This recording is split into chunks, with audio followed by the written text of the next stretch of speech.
previous video, we concluded that all unpleasant or pleasant emotions in relation to the material world are unnatural states of the conduct attribute. These emotions are also known as kshayas, or passions. The neutral state, or passionless state, known as vitaragata, is the natural state of the conduct attribute. So far, we have established that wrong knowledge and wrong beliefs cause stressful emotions. Remember the example of the rope and the snake? In that case, fear was triggered due to situational wrong knowledge and belief. But what if the snake was real? What beliefs and knowledge instill fear in that situation? Let's take a real-life example from the COVID-19 pandemic. We all understand that following preventive guidelines decreases our chances of getting infected, but it does not eliminate them completely. Suppose you get tested for COVID-19 and the result is positive. You immediately get fearful about all the potential complications related to infection. The next day, you get a call from the lab informing you that someone else's sample got mistaken for yours and the result was incorrect. You are actually not infected. Here, your infection status was always negative, but it was a case of mistaken identity that led you to feel fearful.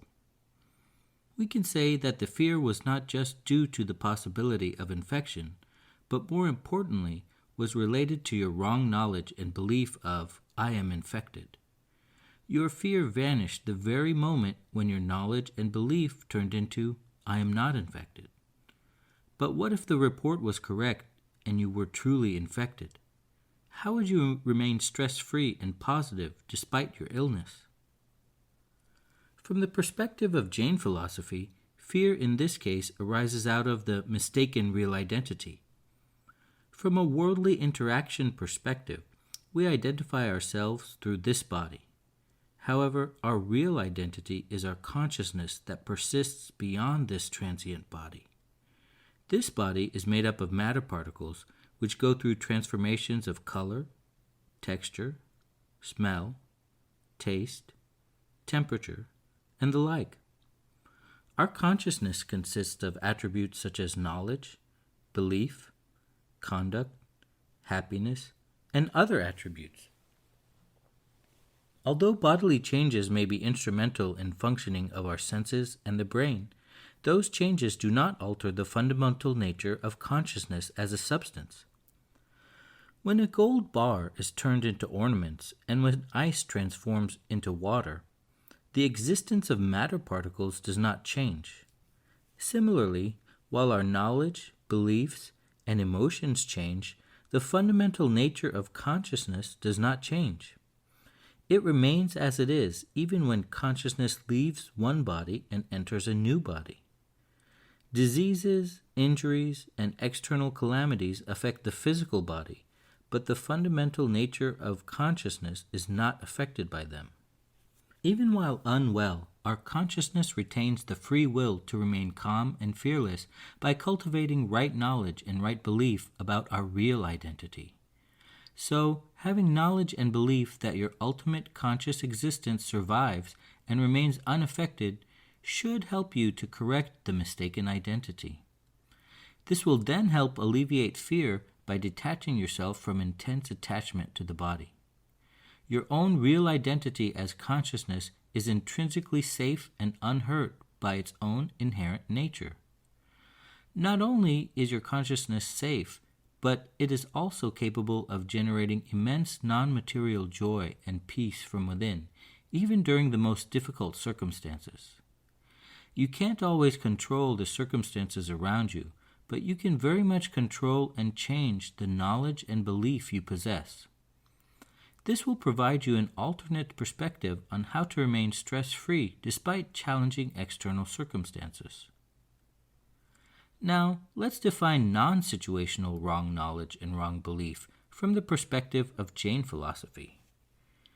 Ignorance, doubts, or misleading knowledge about our real existence as consciousness is defined as wrong knowledge of self, or mithya-jnana. Likewise, not having a firm conviction about our real and permanent existence as consciousness is defined as wrong belief of self, or mithya darshan. These are unnatural states of knowledge and belief because they primarily manifest within us due to our acceptance of incomplete, biased, or wrong information. For example, most of us have been taught that our identity is defined solely through our body. These unnatural states also manifest from the wrong conclusions that we draw from our own thoughts or imaginations. Manifestation of such wrong associations and internal imaginations occur due to tainted perception and prejudices. We will discuss and analyze various types of wrong beliefs in future videos. We can acquire the right belief, or samyak darshan, and right knowledge, or samyak jnana, regarding consciousness when we establish the firm conviction about it through logical reasoning and self-observation.